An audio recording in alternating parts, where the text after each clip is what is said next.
Hi, friends. Welcome to this session. This is an intro to applying to highly selective colleges. Now, side note, just in case y'all are curious, we don't tend to do a ton of stuff around highly selective colleges. If you really knew us, we like to talk about applying to all kinds of colleges, but we got tons and tons of students asking for us, please, can you say more about highly selectives? So alas, we created a course. In fact, Tom created a course. So on this session, we're going to get into a lot of well, actually, I'll let Tom share the agenda. I'm going to be hanging out in the chat here for a little bit. I'm Ethan, the college essay guy, answering your questions. You can use the Q&A to answer questions. And Tom, I'll let you, we've got so much to cover, so I'm going to let you do the intro and get into the stuff. Awesome. Thank you so much, Ethan. And thank you to Diana and Amy, our wonderful moderators in the background, for keeping the ship running in the chat and all the things. So, yeah, my name's Tom. If you have not met me before on a previous College Essay Guy YouTube video, podcast, webinar, blog, you wouldn't find me on a blog because they're written and people read them. I'm not like hanging out there watching to see who comes. But I've been around at College Essay Guy now for this is my fourth year working on the team. I work directly with students one-on-one as both a college counselor as well as an essay coach. But I also do lots of content like this webinars. And I lead this course on applying to highly selective colleges that I'm super, super proud of. It's kind of like my baby at College Essay Guy because it was really designed and meant to be an opportunity for me to take the insights from my past experience working in highly selective admissions. I worked in the admissions offices at Pomona College for 4 years and College of the Holy Cross, which is where I went to college myself for 2 years. I also used to work as a college counselor at a selective independent school in Seattle called Lakeside School. So I was working with students and families who were applying to a wide range of selective colleges and universities, not just Pomona and Holy Cross. So I love using that knowledge and sharing that out more widely through platforms like this. And I'd love for so many of you to join the course afterwards if you kind of want to hang out with me a little more throughout the summer. Okay, so we have a lot to get into today. So I'm going to dive right in with this slideshow here. And these are the agenda bullet points that I'm roughly going to move through in terms of the actual content. As you can see, before you even ask any of our wonderful moderators or Ethan, this session is being recorded and all of the links and anything that we kind of discuss in the session will be sent to you as a follow-up email. So no need to like break out the notepads and scribble away. Like you will get the takeaways. And also there's the whole course afterwards too. So hopefully you tune into that. So we'll kind of talk a little bit just about kind of like the current state of the union when it comes to college admissions, because there obviously are a lot of headlines, a lot of changes. If you're a parent or guardian supporting a student and this is your first time going through this process in a while, maybe since your own application process, there is a lot that's changed in terms of the landscape. And places like Boston University or Georgia Tech, which years ago, were not these really considered highly selective institutions, have really catapulted towards being equally as selective as some of the ones that have long been seen in that category, like the Ivy League schools or MIT or Caltech. So I'm just going to talk a little bit about that. We'll share a little bit about a concept that I'm really, really attached to as an advocate for students and families, knowing what they're stepping into this process. And it's called institutional priorities. If you don't know that term now, you're going to be so sick of hearing it at the end of this webinar and in the course, but it's very essential.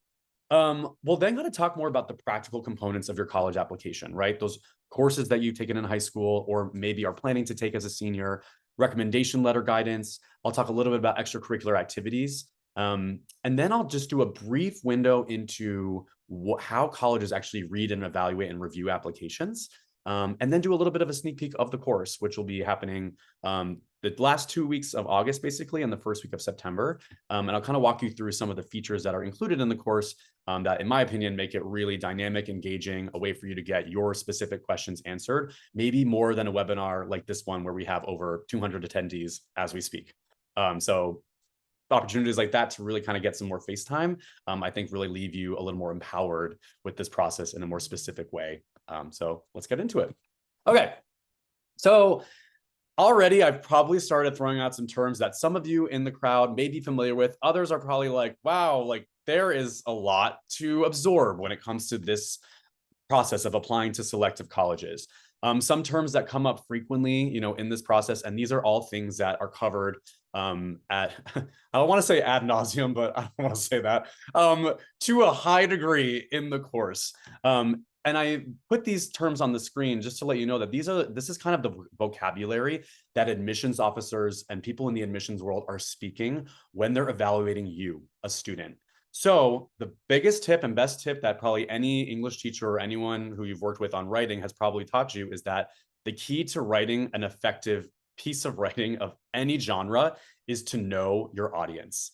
And the whole point of this session and the course going forward is to really help better understand who admissions officers are, what they are looking for when it comes to moving through applications, and who is telling them what they need to be keeping an eye out for. Because it's not like they're just going to an application and making up like, I love Krispy Kreme donuts, and this kid wrote about Krispy Kreme, so I'm going to admit them. That is not how it works. You need to ground your rationale for why a student should be admitted from set priorities and goals that a college's leadership has dictated to you, which is often trickled down from sometimes administrative, legislative policy.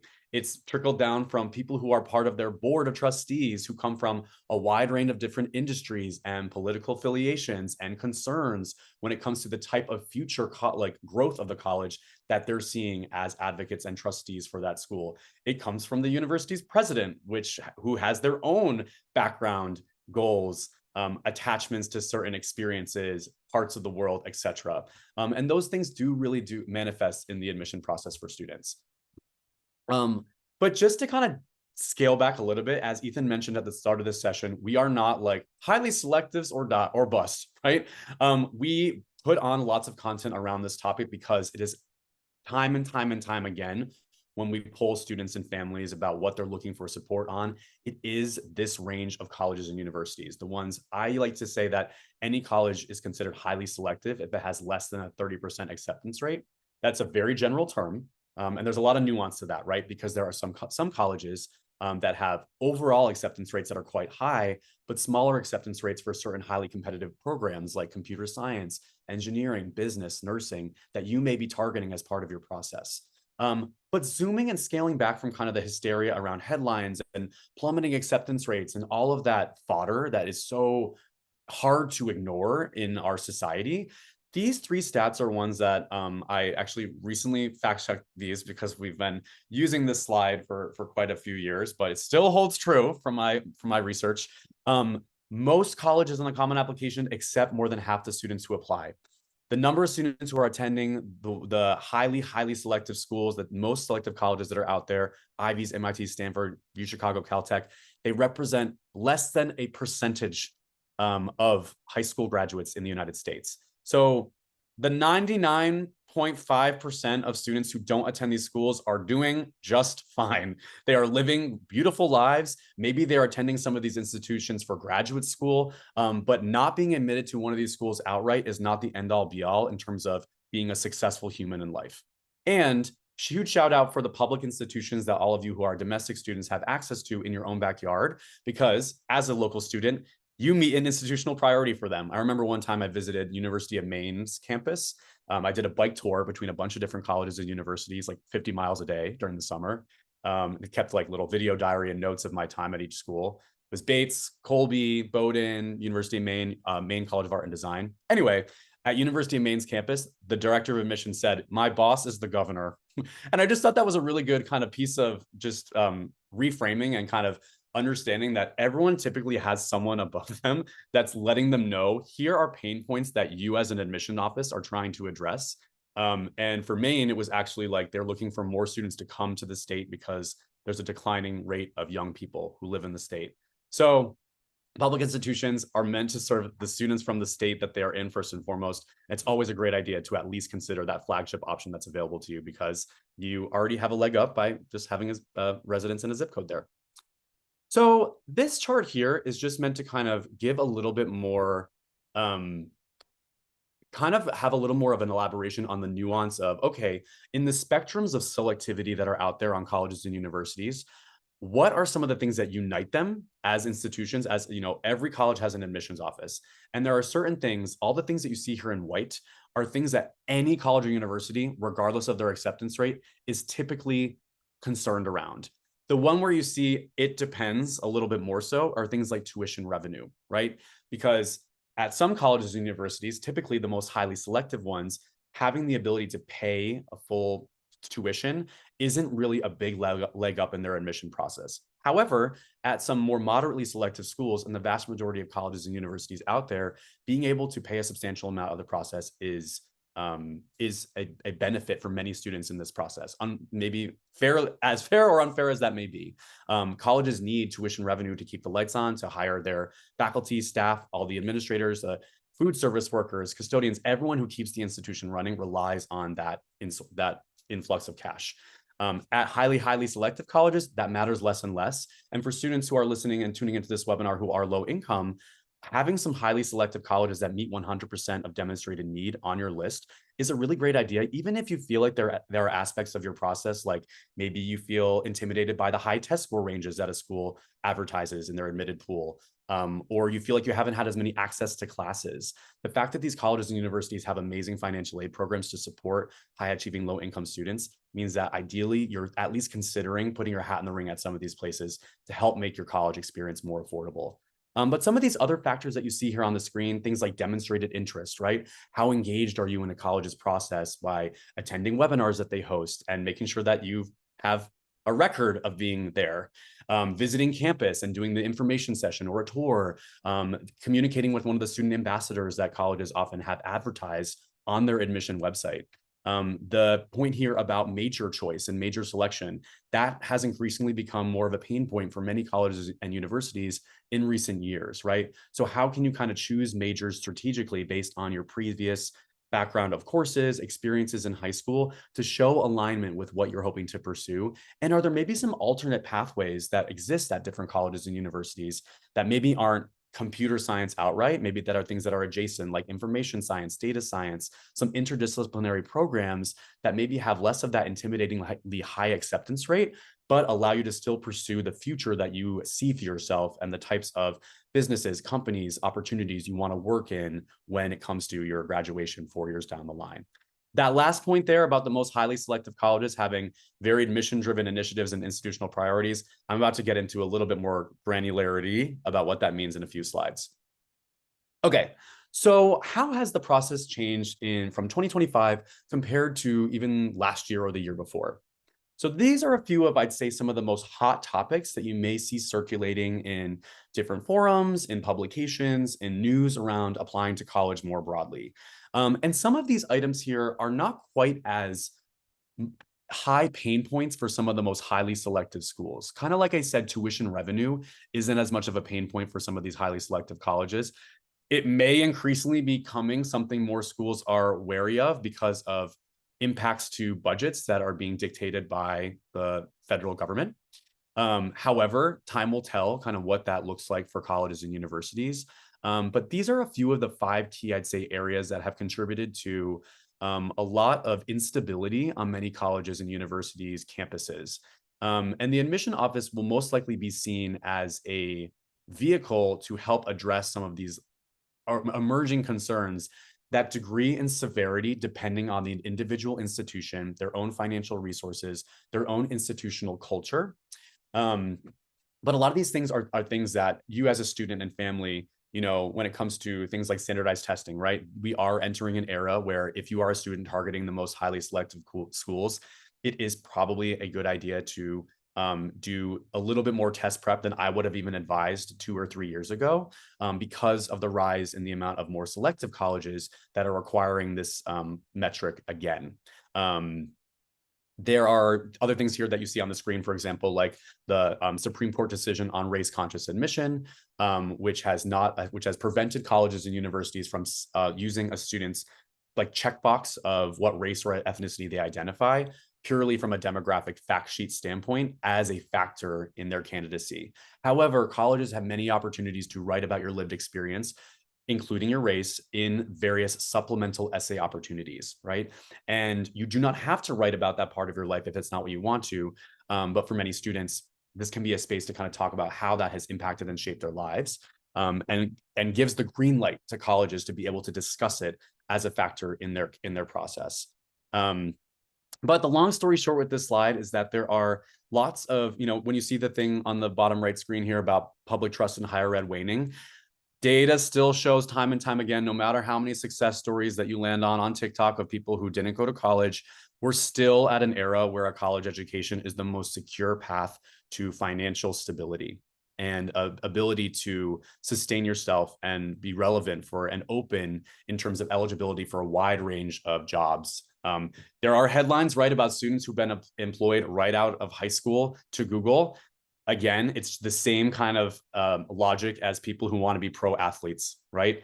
Those are statistical anomalies that make headlines in news, and they are not reflective of the 99.5% of us, just like highly selective colleges are representative of 0.5% of high school graduates. So it's important to, I think, keep these types of things in mind, but not have them severely impact the way that you're pursuing your future goals or stop you from putting your hat in the ring at any of these places. It's a matter of being strategic about, for your own situation, how do you need to calibrate your application process and leverage essay opportunities to address some of the pain points that may be present on this slide. When it comes to this one, we're obviously entering an era where AI is becoming more and more omnipresent. And this is something where if you actually poll a lot of colleges and university staff members who are working in the admissions office, they're a lot more concerned with this slide here than AI use, I would say. It's still an emerging concern, and every college and university thinks about this differently. There are some places like Georgia Tech and Caltech that have actually written guidance on their admission pages of ethical use of AI in the admission application research process. For example, researching colleges using ChatGPT or other tools. That's a great way, in my opinion, to be able to have a research assistant help compile links and places for you to kind of dive into and do further research on the individual colleges on your list. But there are probably going to be a rise in some opportunities like these video supplements that some colleges like Brown, University of Chicago, they either require or they have as optional opportunities for students to engage with them on video.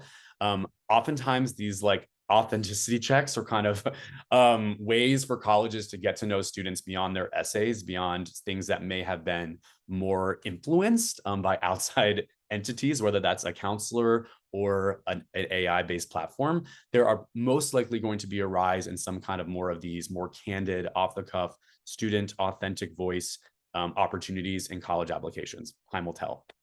A few of these other points that I just wanted to, voice is there's increasingly becoming more transparency on colleges to reveal some of their institutional priorities, like how heavily legacy is influencing their admission process. Many students are deciding to pursue alternate pathways like gap years or non-traditional paths beyond going straight to four-year colleges from high school graduation. I personally am a big fan of that process because I've read many applications over the years, and I would say students who've taken gap years and had a little bit more time to reflect on their goals, what they want to pursue, have had maybe more time to dive deeper, showcase initiative and depth and impact related to a major interest of choice. Oftentimes a gap year can be a really great vehicle for students to do that. And they don't have to be that expensive either. You don't need to do these expensive travel opportunities or paid programs to have a meaningful gap year be part of your growth as an individual person. We actually have an amazing podcast called like Why You Can Quit High School and Be Okay, that before I started working at College Essay Guy, I was really impressed by the guy, Blake Bowles, who put it on and had a conversation with Ethan around some of these non-traditional pathways. So just know that colleges are very accepting for students who take gap years, and that shouldn't be a hindrance in terms of having you be eligible for a college's admission process. The likelihood of their acceptance rate plummeting to half of what it is the year that you would have applied is very slim. So huge fan of those types of opportunities. Okay. So what do highly selective colleges often share about their admissions process publicly? This is important because this is what you have access to with the internet at your disposal. Researching what colleges articulate is important to them, and thinking about how you can align your application with you as a person, what you've done with your time, and what a college is telling you they value and actively want to see evidence of in a student's application across all of the different metrics, right? One key place where you can do that is school press releases. So many colleges and universities have press releases like this, such as Johns Hopkins, where they go into the quantitative, right? And this is oftentimes a place where people really gravitate towards is like, all right, how much did the acceptance rate change and how much more exclusive and elite is it to go there? or how many students are coming in from certain rounds or with certain experiences. And that's all well and good. And I'm actually a huge proponent of keeping track and being aware of how these data points do impact your process as an individual, because it does make a difference, right? If you're a student from California applying to all California colleges, here's the reality: you're competing with mostly other California students, because admissions officers often read based on a geographic territory and are mindful of bringing in students from all different types of high schools. Like the stat here shows, 46 coming from public high schools. They want students from all different 50 states. And even within a state, they want it to be not just the urban center, the capital city, but also smaller towns, all satellite cities where you don't see students or lived experiences as often on their campus and in their classrooms, right? Colleges are actively still thinking about how to achieve this in their processes legally and soundly, and doing that by evaluating student application materials. But on the qualitative side, you see a trend among a lot of colleges and universities and what they're articulating in their press releases on students who are able to understand nuance and the connection between their goals and the academic path that they are most excited about, and how that intersects and interrelates with other things. One example, I'm working with a student who's really, I worked with a student last year who was really big on desalination research in water, really into AI and how that can be used to try and improve desalination technology, which is, again, like taking out, basically converting salt water into drinkable water, given that we're entering increasingly every single year a crisis in having access to clean water globally. But the technology that is the most efficient at helping desalination really take off would be nuclear power. But if you know anything from history, right, and the socio-political complexity of advocating for nuclear, given the instances like Chernobyl or Five Mile Island, or other instances where nuclear power, as powerful as it is, has really faltered in past, brief but very headliney moments in history, you know that it might be harder for a scientist to advocate for that emerging technology that you have gone all in on as the STEM guy behind the project. If you don't know how the other things connect to other areas, that's a missed opportunity at knowing how to articulate the benefit of what you're producing and allay and alleviate anxieties that other stakeholders may have at that particular, when it comes to that particular cause or initiative or innovation that you are advocating for, right? So colleges are increasingly looking and looking to students to have that sense of ability to understand different disciplines, to articulate ways that their main academic interest intersects with other areas. So I'd say, regardless of what you plan on studying, but especially for many of you STEM students who are tuning into this call, this is going to be a really great, I'd say, food for thought when it comes to picking and identifying moments of intellectual curiosity that you may want to articulate in your college essays, because increasingly students and who are able to understand this nuance are going to be the ones that I'd say are more competitive in an emerging job market where critical thinking and an ability to kind of understand all the interlocking pieces is more and more pressing. What colleges also provide to students and families is a semi-annual survey conducted by the National Association for College Admission Counseling. This chart actually is the results of 185 different colleges and universities of varying selectivity, letting the public know, if you look at all the components of our application process, what are the most important factors to us of all the things that are out there? The reason why many of these attributes that you see on this chart are in red is because, as a rising senior who is going to be, many of you who are tuning in, I'm imagining you're probably going to be seniors in the fall this year, maybe in a few weeks. One of my students, he goes back to school on August 2nd, which I think is just like very sad. But most of these things that you see here in red are things that colleges clearly value, especially the things towards the top, but there isn't as much ability for you to have a ton of impact on changing these things at this point in time in your timeline as a high school student. For younger students, these are great things to be aware of and a great sense of where to prioritize your time, right? But this is something that colleges are really, really clear and transparent about. And the area where we're going to be spending more time on this webinar discussing how to put your best foot forward is this section here in green.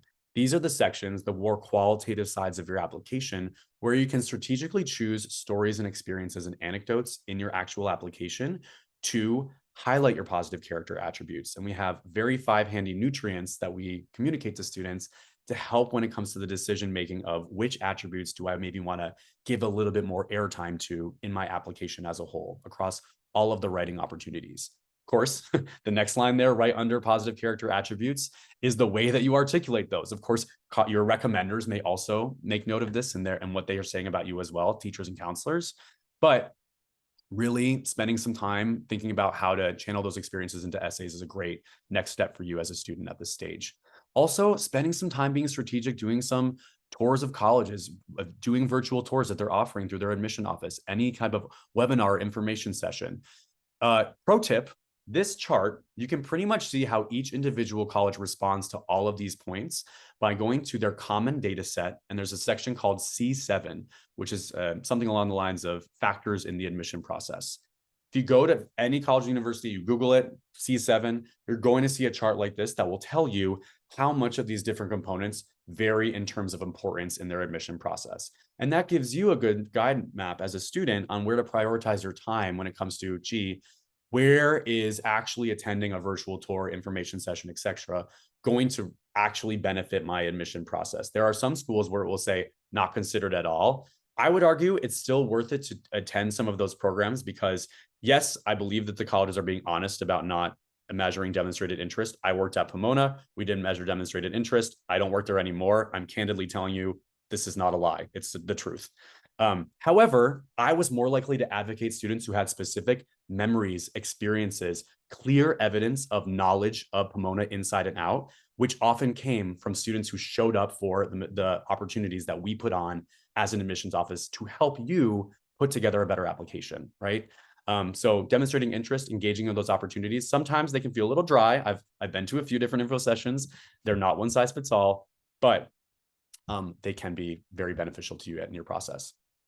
So what aren't they sharing as candidly? Juicy behind the curtain section at 428.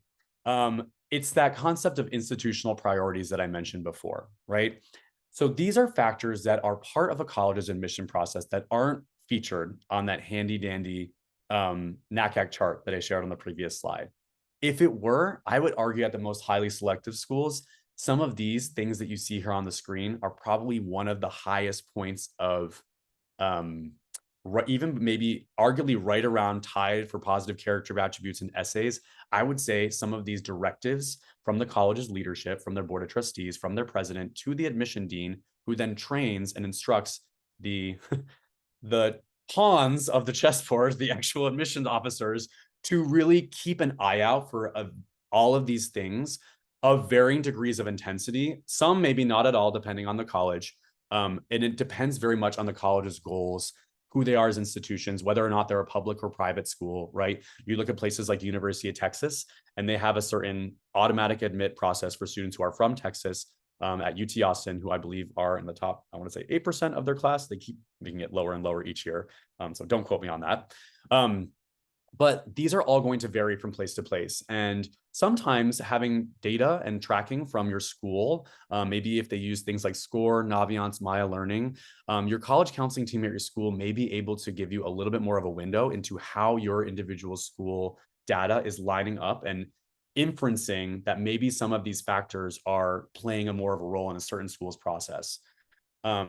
This is just some examples in recent years of colleges that have various opportunities, such as webinars with college counselors and various websites where they kind of articulate a little bit more of these more behind the scenes things that their admission team is looking out for that are very much things that you can't control as much of in the process.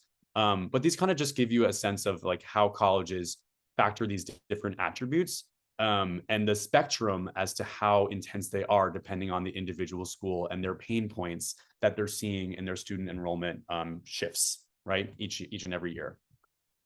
This is just to kind of highlight and elaborate on how even two similar colleges, right? So Holy Cross and Pomona, when I was there, Holy Cross had a 43% admit rate. Now it's actually a lot closer to less than 20. So things have changed. And Pomona's admit rate has consistently been under 7% for the past few years as well. On paper, they're both small liberal arts colleges, right? Where you can go and it's a strictly undergraduate school where you can take classes all across the board. You have until the end of your sophomore year to declare a major. It's really easy to switch majors and change your path. You have a core curriculum that you have to experience. So you have a depth of interests across the board in different subjects, but also diving deep into a major or double major or major or minor when you get to that end of sophomore year point. So lots of similarities, but this kind of just goes to show you, because they're two different institutions with different degrees of selectivity, with different opinions on how much demonstrated interest should be a factor. At Holy Cross, if you didn't interview and visit campus and you were from Massachusetts, even if you're academically eligible and have all these great things and you have every AP class your school has ever taken, you're probably going to be sent straight to the wait list because that is the bread and butter in their application pool, supply and demand. They have a ton of students from Massachusetts who know about Holy Cross, who have friends or family or cousins or whoever who've gone there. And if you haven't taken the time to get to explore the school as a local student, there's just not going to be enough room for you when they have other priorities and things that they have to keep in mind. So this is, just kind of just goes to show the variability that this plays. You're probably asking in the chat right now, how do I find out these priorities? I can't see the chat, but I guarantee someone's asking that. The hard answer is that they're really not as transparent or as open as you may want them to be. Colleges are worried about people understandably gaming the system, putting together inauthentic applications that do not align with their actual previous experiences or interests. And also think about it. If a college in 1 year needs, if they're very low on forwards on their soccer team for their Division III athletic program, like Pomona, and a lot of the forwards are studying abroad 1 year and they really need to fill that gap, that is just circumstantially going to be an edge for some student who has all these amazing positive character attributes and writes about them really well in their essay and has all the courses under the sun, and they happen to meet an important priority that circumstantially is benefiting them this particular application cycle, which you have no real ability to know of. And you can't rewrite your high school past experience to pick up the tuba, the highest demand instrument 1 year, when you need to practice and cultivate that skill over multiple years of your life, right? So I say this to be transparent and open and honest about priorities, how they can show up. I think things like academic interest, geographic diversity, having colleges on your list where not everyone from your school is applying are some strategies you can take that really point to this particular pain point in the process. But a lot of what you have to control and what you have to think about is how to put together an authentic application that communicates who you are, what you value, the roles and identities that you occupy in your community, and how that aligns with some common goals, what we call admission nutrients, that many colleges and universities want to see in students. So this is just to kind of underscore that colleges see a lot of what you're seeing here on the screen when they're looking at college applications. There's a tendency among high achieving students to want to out-achieve the competition, which is a difficult task because you don't exactly know who they are, what they look like, and you're also neglecting sometimes the fact that people in college admissions, in a sense, you are being compared to the international global pool that is applying, but you're also being compared a lot more to the contextual reality of where you're coming from, your school, your local community, okay? And so if you're trying to out-achieve a bunch of people by just reiterating and repeating over and over again all the trophies and gold stars and pats on the back that you've received throughout your high school experience, most of the students that you're competing against locally and globally also have those things. So where you can distinguish yourself, I would argue a little more so, is on being a little more real. Because college admissions officers have read so many applications that are super sterile and middle of the road and neutral in the way that they write the writing, because students are afraid that it will be misinterpreted, or I can't use parentheses and say my inner thoughts because that's not professional, right? Honestly, from my experience, the more real you can be, and the more you can lean into personality, candor, humor, if you're a funny girl, funny whatever, right? That is going to help distinguish you from people who want to play it safe more in their application. And there's a lot of that. So this piece of guidance here on this slide are all things that I think can help be actionable pieces of benefit to you as a student going forward in this process, and things that I elaborate a lot more on in the course in terms of like practical do's and don'ts and befores and afters of comparisons of here's how you might want to go into it initially baseline, putting together your activities list. Here's an up-leveled version that reflects a little bit more of what you see here on the screen. The course kind of dives into this in a lot more detail. I also want to make note of the admission nutrients that are a big part of how Ethan, myself, a few other people from the college essay guide team did a deep dive the past, at this point, it's been like almost 2 years that we've been doing this ongoing research of looking at different college mission statements, strategic plans, things like those press releases that I showed you, where they'd say, these are the types of attributes we want to see in students. We went ahead and basically did a huge analysis of all these different colleges and universities, and we synthesized the 5 qualities that ended up being articulated most by these different colleges and universities.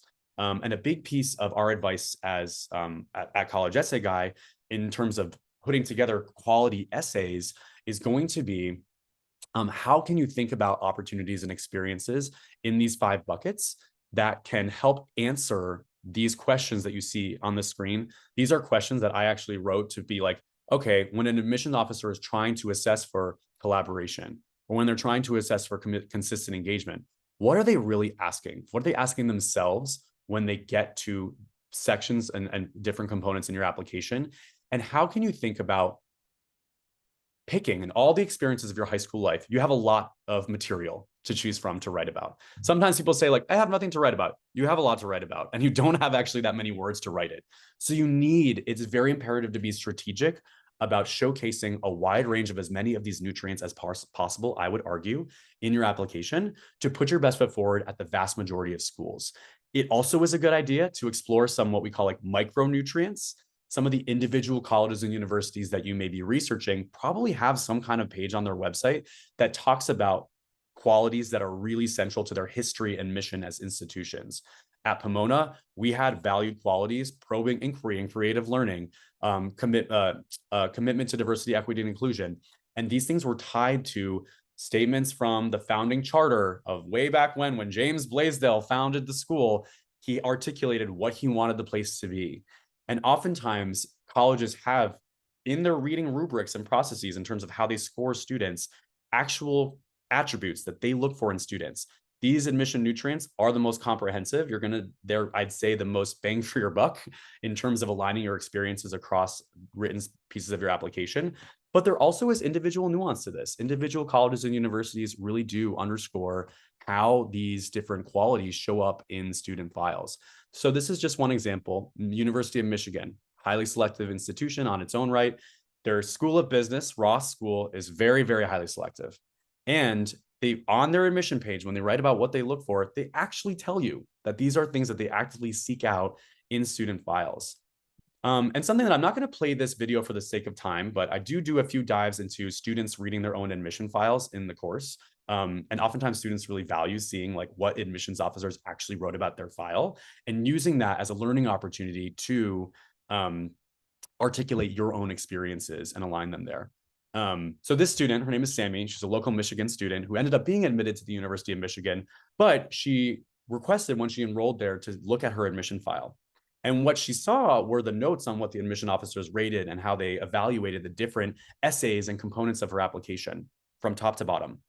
And she actually left and recorded a few of the actual qualitative written pieces of feedback. And she actually said, she's like, I was scribbling notes in the meeting when they were telling me the things. So I focused more on the actual things that I could have improved. And when you actually look through the written notes from the different readers on her file, you see multiple instances of what they put on their Ross Business, what we look for page, but also these admission nutrients that I just described to you. They mention kind of varying levels of being impressed from reader 1 and reader 2 on how much alignment with her past experiences, how she's diving deep into business, how deep she dived there. It's pretty mixed in terms of the ratings. They talk about how impactful her business ideas and experiences that she's been involved in are in her essays. And they kind of mentioned that things were a little more localized for her. They weren't quite as wide in terms of impact as they may want to see, which aligns with this nutrient of service to others and community impact. Leadership and initiative. They mentioned a lot of how deep and sustained and consistent her activities were, which, drum roll, consistent engagement, one of the nutrients. But they also mentioned that she has a lot of leadership roles, and they actively were looking for evidence of leadership across the board in the file. Collaboration. They have a specific essay question on contributing to a community that you belong to. And they actually write about how she does not reflect on her other community members or share about connecting with them. She has knowledge of what she has done herself, though. And this, I'd say, is a real opportunity for you and a learning moment for you as a student to think about, how can I showcase that I'm able to work with other people and respect and admire and appreciate their different skills, talents, perspectives, and those have most likely influenced some type of initiative that you've been involved in as a high school student. How can I talk about an experience like that to show that when I get to college, I'm going to be that person who is able to step into a conversation with people from a wide range of experiences and celebrate and honor what they have to bring to the table, how it might be superior to what I have in certain attributes, but also recognize that I have something to contribute to and make sure to articulate that side of the coin as well. So too long didn't read. As you read through kind of all the notes in her file, you really see evidence of all the nutrients there and some of these other concepts like fit to major and demonstrated interest that I'm advocating for. All right, so as we wrap up this webinar, I do want to leave you with just some kind of like baseline recommendations around courses, advice around recommendation letters, and extracurricular activities. So when it comes to your courses, as a rising senior, again, you may be a little late to the party with this, but colleges across the board, particularly highly selective schools, want to see evidence of 5 core academic solid courses all 4 years of high school. If the course is an opportunity for you to really explain all the but what ifs that are maybe going into the chat right now. My school didn't have this. I couldn't take this. The teacher was pregnant, so they weren't offering it. Those extenuating circumstances, A, you should talk about those in your additional information and or challenges and circumstances section of your application, or have a conversation with your college counselor so that they can articulate that in their letters of recommendation for you if you are concerned that certain opportunities that you didn't take advantage of are not present as part of your application narrative. This is just a chart that I put together of highly selective colleges, the most highly selective colleges in particular, and how these different courses, how frequently they want to see 4 years on their course recommendations. It's interesting to note, right, that more of these schools are asking and want to see evidence of 4 years of foreign language. I would say probably the area where most students don't have this as part of their high school experience. Sometimes they opted out after reaching a certain level to take more classes in their main area of interest. That may be something you want to explain in your application, an intentional choice that you made. If you don't explain it, the person in admissions is A, going to notice it, and B, they're going to want to have some rationale to present to their colleagues in committee as to why you took the courses that you did. And if you feel like there's a deficit based on what I'm sharing with you that you need to articulate, find spaces in your application to do that. When it comes to your recommendations, think about your counselor letter recommendation as a global picture of who you are as a student. They're talking about who you are in the community, what you're interested in, what you've been involved in as a high school student, any particular barriers that you may have had to overcome as part of your high school journey. And then the teacher is going to be a lot more of a spotlight into who you are as a learner, who you are in an academic setting. Typically, you want to have them be from core, solid academic teachers, ones who teach the subjects that I showed on the previous screen. So not things like woodshop or not things like study hall, obviously. But even like physical education, probably not, right? They want to see those core solid academic environments. And this is actually just some examples of some questions that you may want that are going through an admissions officer's mind when they're reading through your recommendation letter. So when you see some of these questions here, it's a good idea for you as a student to equip your teachers and counselors with things like a brag sheet, maybe even with some of your brainstorming work through College Essay Guy or any type of kind of self-assessment that you've done that help articulate some of these nuances that the admission officer may be going to the recommendations to try and understand. This is just a shout out for my own work. This is an excerpt from an actual recommendation of letter, beginning of a counselor recommendation letter that I wrote for a student when I worked at Lakeside. She ended up being admitted to her first choice, Pitzer College, highly selective school in Claremont, California, through the early decision round. And just as I advocate and mention for students in their processes to be specific with specific things that you've done that show your values, show who you are as a student, show who you are within the hallways. I really try to practice what I preach in recommendation letters that I've written for students. You may see this and be like, there's no way that my counselor is going to write this. I'm not trying to be like self-effacing. It's just a matter of like, there are certain schools where you don't have as much of a chance to build a relationship with your school counselor, but the more you can equip them with information about you via email, by trying to schedule meetings with them and trying to have them be the advocate that they want to be for you, the better off you'll be. And the more specific you are, instead of saying, I love helping people, actually give specific examples of times you've helped people and showcase, if possible, some quantifiable impact related to how many students you impacted with that tutoring program, or how many murals you were able to paint in your city, raising awareness about a certain cause or issue that you care about, right? This is just an example of a teacher recommendation that really, again, shows that desire for teachers to equip your teachers with moments where you've gone above and beyond their curriculum to explore a topic, or where you really feel like you've shown the most, or maybe a project of theirs or a paper of theirs that really kind of helped solidify an interest of yours, or really got your gears turning, or where you just like were going above and beyond in terms of hours of contribution. Those examples, and the more you can remind your teachers of them, because again, remember, you're teaching lots of students. Helping them help you is my best piece of advice when it comes to rec letters.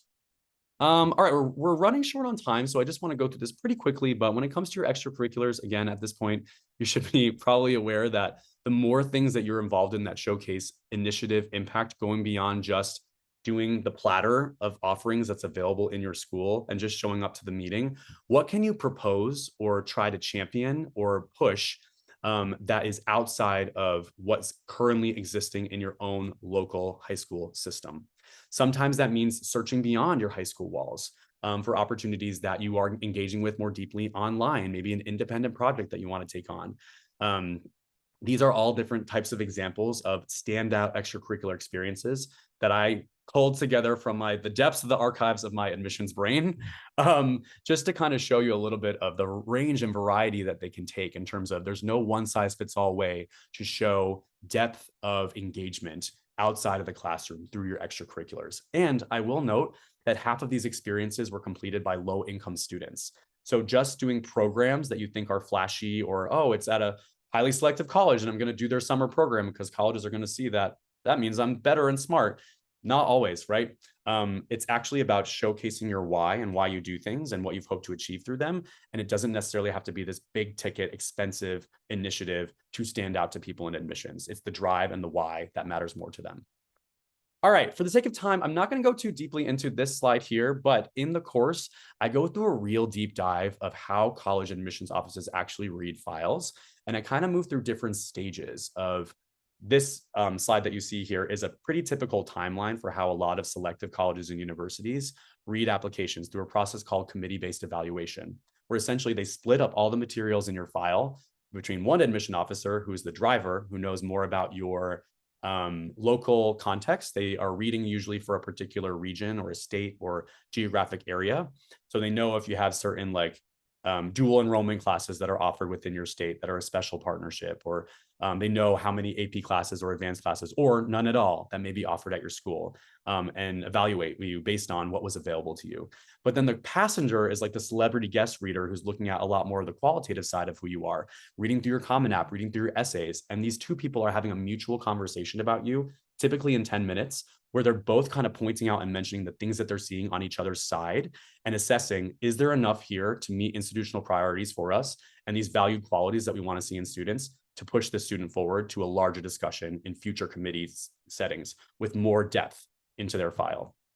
All right, so this is just kind of a summary of a lot of the points that I shared with you here, but continuing to do well academically, demonstrating interest, actually researching the schools you're applying to. This is the area that I would say, if you're wondering how to stand out, most students, they scratch the surface. They just go to like the Wikipedia page or a quick bullet point about what the school is, and it's on some list for best neuroscience programs.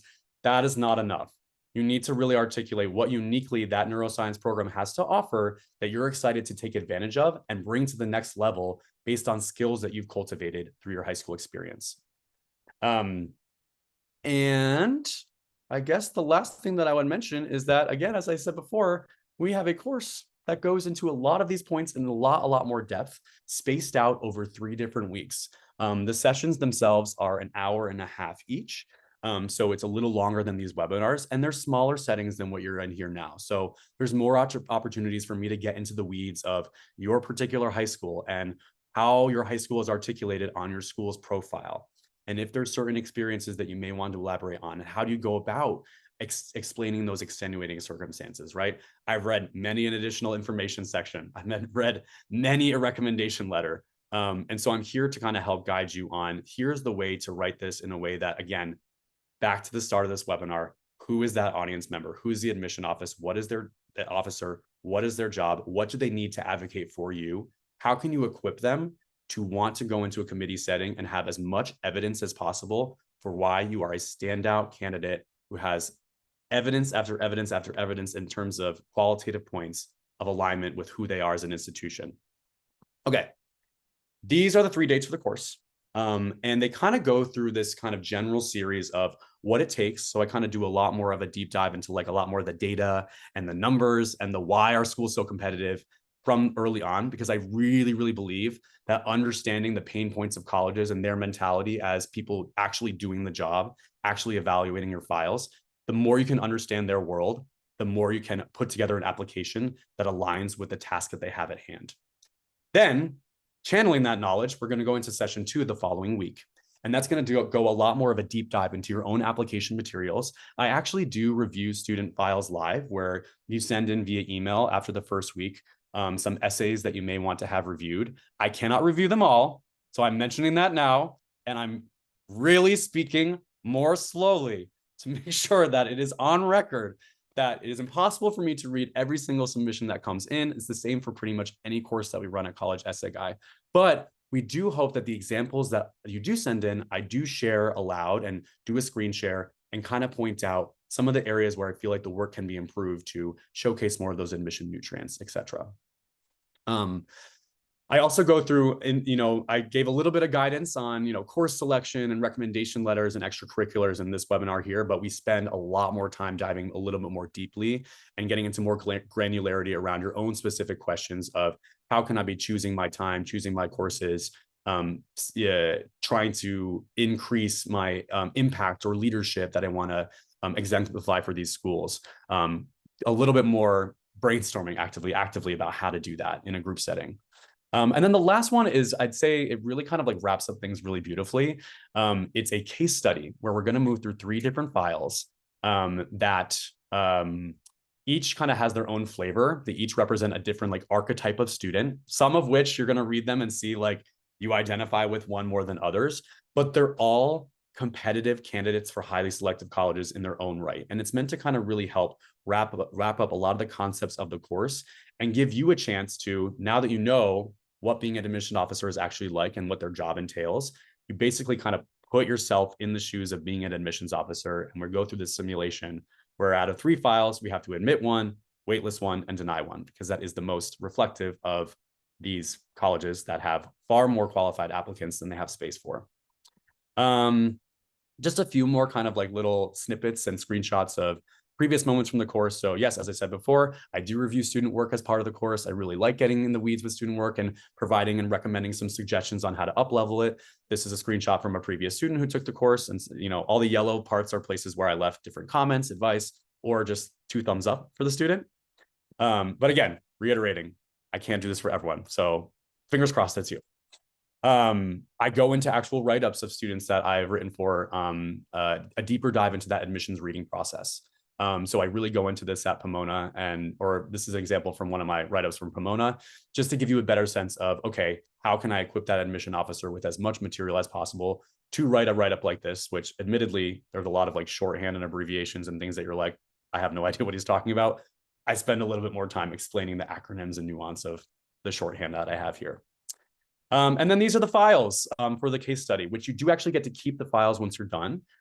They have a school profile attached with them so that it shows you not just the transcript that an admission officer is reading, but that school profile that tells what types of courses are in your high school, if there's any advanced placement course limits or things like that, what types of extracurriculars maybe are offered, etc.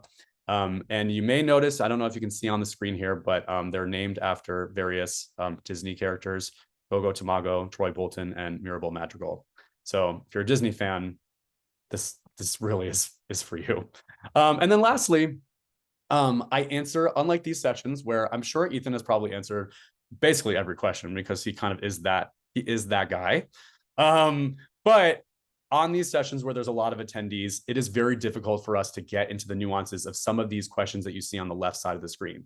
The benefit of a course like this is I actually go through all the submitted questions that happen live on session. If I can't answer them live, I go through, and even the ones that I do answer live, I typically, the moderator, a wonderful person like Diana or Amy, they pull them onto a sheet and I actually answer them all right in writing, sometimes with links to different resource pages, etc., to give you a little bit more specific guidance around your particular concerns when it comes to your school, your trajectory as a high school student, things along those lines.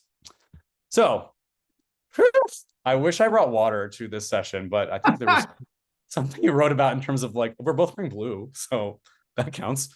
I thought you mean because you just did the whole thing with no water. Yeah, I got nothing in here. It's just yeah. This is the water. I'm sweating to death. Yeah. You're sweating. Well, thank you like so much. Such incredible content, and I learned something new every time. And yeah, thanks y'all for all these questions. I marked a few of them as read, even though I didn't answer them. So I would guess that I got to at least 50. A couple that came in for you, Tom. Yeah. One was we got a few different questions about about test scores and about grades. So I'll go with the easier questions, but one of the questions that came in, it keeps sharing the screen. Oh, you're doing that on purpose. Cool. Yeah, I just wanted to, I didn't actually say out loud that for you, those of you attending the webinar, this is important. This is a coupon. If you do want to attend the course, there's information about it in the chat. But as attendees for the webinar, we're sharing this early bird coupon code to have the price discounted outright. And you have until the end of next week, next Thursday, maybe Thursday or Wednesday. I may have miswrote the date, but it's July 30th, 11:59 p.m. Pacific time. This code will get you the discount. So I'll just leave it up there as we go through the questions. Yeah, I think it's Wednesday, July 30th. So just, Oops. yeah. Okay, it's okay. Thank you. Yes, early bird 200 for that price. Otherwise, it will be, I think it's like 297. We have pay what you can spots. If you can afford this, we've got a little spot where you can request that. We do want to make these courses affordable. So, and we'd love to have y'all. So, yay, excited. Let's do a couple questions here. I mean, we've had Q&A kind of throughout, but one was, I'm just going to ask this as it's worded. Yeah. Are students with a few B's on their transcript eliminated in the first round in highly selective schools? It depends on the school and the student and the priorities that they're meeting. Lots of factors. Maybe if they're a student, and this is like maybe just crass to say, but maybe if they're a recruited student athlete, the B's are just fine because they're meeting an important priority for the school. There have been rare instances at Pomona, for example, where I've had students with multiple B's who've had an extreme turnaround. They had extenuating circumstances in their life that affected that. The reality, though, and I'm just being really transparent about this, is at some schools like Pomona, a few B's means it's much harder to warrant a conversation in committee. But even in the Claremont College system, you know, the other 4 Claremont colleges, you can take classes at all 5 of them. That's a benefit of attending there. They're all pretty highly selective. Scripps, Claremont McKenna, Pitzer, Harvey Mudd. And I've had very candid conversations with admissions officers at the other institutions who did not have the same level of academic scrutiny or obsessiveness that Pomona had, right? So that kind of shows how it really depends on the individual college. And it's hard to say exactly how much the B's will impact your eligibility academically from the beginning. Put in the application, see what happens. And if you have valid reasons as to why those B's are a part of your background, even if it's just like you had trouble adjusting to high school and you were focused elsewhere, be honest about that. Give the person in admissions a little bit of a window. No guarantees that that explanation of yours is going to erase the B's or make up for them, but it's going to give yourself the best shot. So don't let it stop you from applying, and use the spaces available to advocate for yourself as much as you can. Yeah, and the big thing that I say is like expand your college list. So don't put all of your eggs in the highly selective basket. Make sure, if in fact, if we had more time, I would do a poll, but like, make sure that you've got colleges that you are excited about and can get into, meaning you've got like greater than a 60% chance into, because that's one of the best ways to reduce stress in this process is like find a school or two that you're like, you know what, I could go there and I'm happy. And then any other school that I get in that's quote unquote better, which usually means more selective or more Yeah. popular, is bonus points. Yeah. If you're saying something like, oh, I'm applying to Brown, it's the only school with an open curriculum, it's not, right? So don't think that the highly selective schools are the only places that have certain attributes that you claim that are the must-haves on your college list. There are replicables out there. There's other options out there. Another question that came in, Antonella asked, are there other courses that College Essay Guy has got besides? So Tom's is coming up in 3 weeks, but hey, just a quick side note, I have a course that's coming up tomorrow. Let me just give a quick shout Yeah. out to that. We hadn't planned to talk about this, but I've got a course on creating a compelling college application and supplemental essays. So just so y'all know what that's about, starting tomorrow, we're going to talk big picture brainstorming. How do you map out all of your essays across the process? So probably some of y'all are on that course, so yay. The activities list, additional info section, which we talked a little bit about, and how to write those supplemental essays like the why us, the why major, how are you going to contribute to our community? And then in the final session, we're going to review the whole application. And the goal is by the end of this, you should have your activities list, additional info, and at least some of your major supplements written. And those are offered twice a day. One is you can see at 10 a.m. Pacific, and the other is right at this time. So would love to have some of y'all join that, and we'll put one more link. Oh yeah, Diane already did it. Thanks for that course as well. Well, thanks friends for being here. We've enjoyed it, and we got to a whole bunch of actually, you know what? There was a question that came in at the very start, Tom. Let's answer one more question. Yeah. It's not an easy one, but Mm. it's the first question that came in. International students will have a harder time this year applying to colleges because of government regulations. What does Tom think about this in terms of how this might affect domestic applicants? So this is like crystal ball moment. Yeah. Like if you had to say, how do you think this might impact students applying to? Yeah. So this is an interesting point because we've actually been having discussions on our internal Slack channel at College Essay Guy among counselors and coaches because we're getting a lot more of people in our orbit, students that we're working with saying things like, hey, I heard it's going to be easier to apply to college this year. And actually just in prepping for this webinar, I just read a headline from, it's called a Hershing report. And they talked about how across the board, there are a lot of colleges and universities. This is pretty much, this past year was like the first year where at many colleges and universities, their acceptance rates went up slightly. And maybe in some cases more dramatically up. I think what you'll notice about the schools where these rates are going up or maybe stabilizing a little more is they tend to not be those highly rejected elite schools that whatever metric you want to use, T20, whatever is on your Reddit College Confidential, whatever, those ones are still kicking. Like, despite all the press, despite all the headlines, despite everything, there is still a huge desire and fervor among people to go to these exclusive places. Arguably because it's exclusive and not necessarily because it's what's best for them or because it has a course load or, opportunities that are superior. And so my jaded, cynical self says that I don't quite think this shifting in international application trends is actually going to substantially make getting in as a domestic student at elite, highly selective colleges all that much easier. I think the application numbers are still going to be quite high. I think students who have high scores are going to cast wider and wider nets and apply to more and more schools as that trend has continued each and every year. And another point too is that actually when you look at like the overall numbers of international students in the United States, if you were to look at where they attend college or university, they tend to be at larger flagship institutions that already had more limitations around international student enrollment. So places like University of Illinois, Urbana-Champaign, University of Minnesota, Texas A&M, right? They serve the highest volume of international students. And so I think that piece is also notable, is that it's not typically those most highly rejected schools.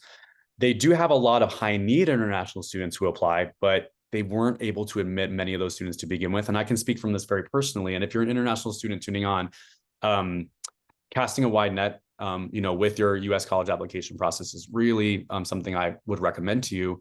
Because when I used to read for the African continent at Pomona, that was actually how Ethan and I kind of connected over a student who did our Match Scholars program when it was open to international students at the time, who wrote Ethan down as a contact. I was basically tasked with reading 800 applications for a window of between like 8 to 10 spots. Wow. It wasn't a quota, but it was basically this is a pain point when it comes to our budget. And even a school like Pomona that had incredible wealth struggled to bring in a large number of international students with high need. So my answer is that I wouldn't bank on this theory really heavily influencing your college list and being like, all right, well, I can just apply to all the under 10% acceptance rate ones, and it's probably going to go up for me. I think at maybe some of your target and likely schools, the rates are going to go up and you will have more options there. But I think the highly selective schools will remain in that echelon for quite a while. I think, yeah, I'm with you. And I think that, again, the message that I want to send to y'all as we wrap here is like, focus on what you can control. Like this goes in that bucket of like, you're not going to know if things are going to be different. I mean, it's interesting to like talk about it and to like be curious about it. But if you're a student applying, I want to just encourage y'all to focus on what you can control, which is like creating great applications over this summer, expanding your college list and making sure that you're, finishing those applications well ahead of time so you reduce stress down the line. Thank you, Tom. Again, you're the best. And we'll see y'all on the next one or in the course. Bye. Awesome. Thanks, everyone. Have a good day.